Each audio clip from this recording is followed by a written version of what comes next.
Oh, burping. Okay. Yes, yes, yes. Any more questions?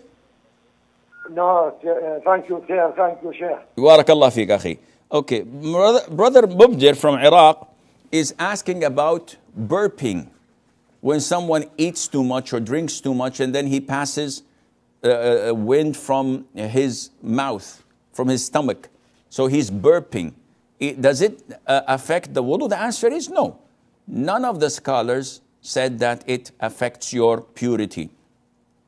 And there is a hadith which was authenticated by Ibn Hajar in Fath al-Bari, may Allah have mercy on him, where a man burped in the presence of the Prophet ﷺ, and the Prophet told him to withhold his burping because the longest people to starve on the day of judgment are the longest to have full bellies on this earth, those who are most of the time full.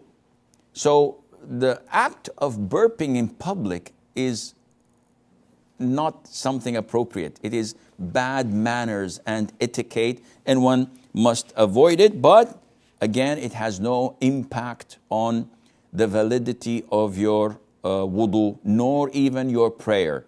Sarah from Nigeria.